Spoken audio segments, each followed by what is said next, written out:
Selamat datang di video pembelajaran pembuatan neraca. Kali ini kita belajar untuk membuat, menyusun, dan memahami akun yang ada di aktiva jangka panjang. Jadi kita sudah di materi pembelajaran sebelumnya kita sudah belajar membuat aktiva lancar. Sekarang kita akan membuat akun yang ada di dalam aktiva jangka panjang. Oke, akun yang pertama adalah yang kita sebut dengan investasi jangka panjang. Oke, investasi jangka panjang perusahaan itu apa sih sebenarnya? Investasi jangka panjang perusahaan itu adalah penempatan dana perusahaan pada instrumen-instrumen pasar modal seperti obligasi dan saham untuk jangka panjang. Jadi karena akunnya disebut dengan investasi, maka biasanya penempatannya adalah lebih dari 1 tahun. Jadi tidak untuk dijual dalam periode kurang dari 1 tahun. Oke, sebagai imbal baliknya, atas investasi di obligasi, perusahaan akan mendapatkan yang disebut dengan bunga obligasi atau istilahnya sehari-hari adalah kupon obligasi. Atas investasinya di saham, perusahaan akan mendapatkan dividen setiap periodenya. Oke, sekarang kita masukkan angkanya di sini. Di sini angkanya 0 karena memang tidak umum, akun ini tidak umum, tidak untuk setiap perusahaan. Hanya perusahaan-perusahaan besar yang mempunyai dana lebih yang akan melakukan investasi di surat-surat berharga pasar modal seperti obligasi dan saham. Oke, akun berikutnya adalah akun yang umum dan memang biasanya selalu ada di buku setiap perusahaan adalah aktiva tetap.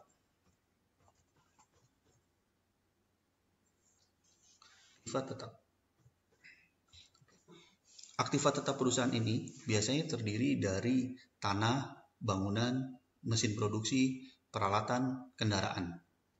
Oke, nilai aktiva yang akan kita tulis di sini adalah nilai perolehan. Jadi nilai yang real pada saat aktiva atau aset-aset yang tadi sudah saya sebut itu dibeli. Oke, di sini kita masukkan angkanya adalah 1317500 di tahun 2018. Jadi di sel B12 kita masukkan angka 1317500. Kemudian di sel C12 kita masukkan angka sebesar 1227500. Jadi kita bisa lihat di sini bahwa perusahaan membeli lebih banyak aktiva tetap di tahun 2018 dibandingkan dengan tahun 2017. Oke, sekarang akun selanjutnya kita sebut dengan nama akumulasi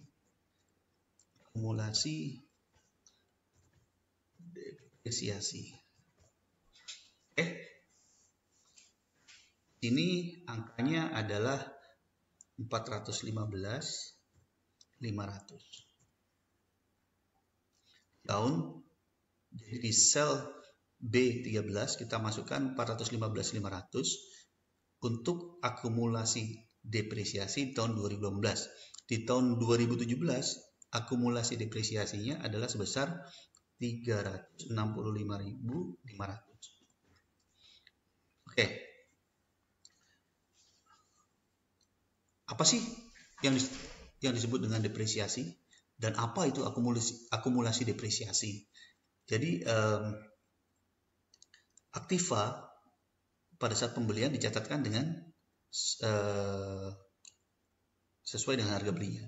Tapi seiring dengan berjalannya waktu, nilai aktiva tetap yang dibeli ini akan menjadi 0 dan nilai pengurangnya adalah depresiasi.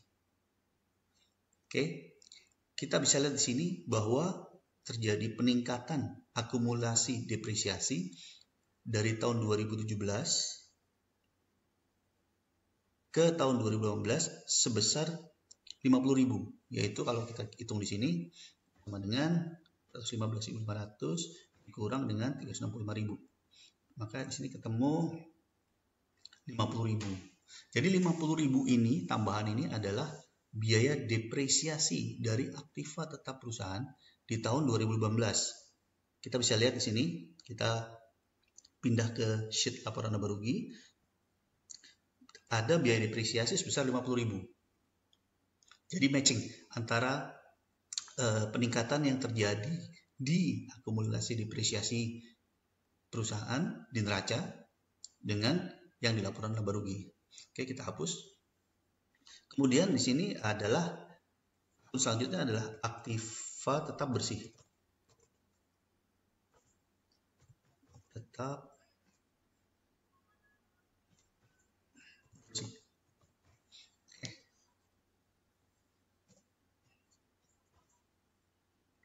Aktiva tetap bersih adalah aktiva tetap, rumusnya adalah tertulis sama dengan aktiva tetap yang ada di sel B12 dikurang akumulasi depresiasi yang ada di sel B13. Jadi ini adalah nilai bersih dari aktiva tetap. Seperti tadi saya sudah jelaskan bahwa nilai aktiva tetap yang ada di atas ini adalah harga pembelian, harga real. Tapi seiring dengan berjalannya waktu, aktiva tetap perusahaan akan berkurang menjadi 0. Tergantung dari masa depresiasi yang telah ditetapkan oleh kebijakan perusahaan. Oke, kemudian rumus di aktiva tetap bersih ini kita copy dari B14 ke C14. Oke, jadi kita sudah memasukkan nilai akumulasi depresiasi sebagai pengurang dari aktiva tetap untuk mendapatkan aktiva tetap bersih. Akun selanjutnya adalah yang kita sebut dengan aktiva tak berwujud. Di sini aktiva tak berwujud. Oke, kebetulan di perusahaan aktiva tak berwujud adalah 0. Apa sih aktiva tak berwujud? Aktiva tak berwujud itu terdiri dari merek, hak paten, franchise, atau pengembangan software. Kita lihat perusahaan seperti Amazon mengeluarkan biaya yang sangat besar untuk mengembangkan softwarenya, atau Facebook. Perusahaan-perusahaan itu adalah perusahaan-perusahaan yang biaya terbesarnya adalah untuk pengembangan software. Oke, USA Today itu menyatakan bahwa sampai dengan pertengahan tahun 2018, Apple adalah merek paling berharga di dunia. Berapa nilainya? Nilainya adalah 3.002,7 triliun. Bayangkan, sangat besar. Artinya akun ini adalah sangat signifikan untuk perusahaan-perusahaan besar yang memang mengembangkan mereknya, mengembangkan hak patennya, mengembangkan softwarenya untuk aktivitas operasional perusahaan. Jadi kita bisa lihat di sini, di sini kita asumsikan bahwa 0 karena memang perusahaannya adalah perusahaan kecil. Oke, akun selanjutnya adalah aktiva. Kita menghitung aktiva, berapa sih angka aktiva jangka panjang dari perusahaan. Oke, kita hitung, rumusnya adalah sama dengan investasi jangka panjang di akun B11, di sel B11 ditambah, kita ketik tambah dengan aktiva tetap bersih, bukan aktiva tetap sebelum dikurangi dengan akumulasi depresiasi, tapi aktiva tetap bersih. Oke, hati-hati di sini. Kemudian kita tambahkan dengan nilai aktiva tak berwujud. Kita ketemu aktiva jangka panjang perusahaan adalah sebesar 902.000 yang kebetulan sama dengan aktiva tetap perusahaan karena memang investasi jangka panjang dan aktiva tak berwujud perusahaan adalah 0. Kita copy rumus yang ada di sini ke rumus yang ada di sel B16 ke sel C16. Oke, kita ketemu juga nilai aktiva jangka panjang dari perusahaan di tahun 2017. Oke, sekarang kita hitung total aktiva dari perusahaan. Total aktiva. Oke. Rumusnya adalah aktiva lancar di sel B10 ditambah dengan aktiva jangka panjang. Di aktiva lancar, aktiva jangka pendek, ditambah dengan aktiva jangka panjang.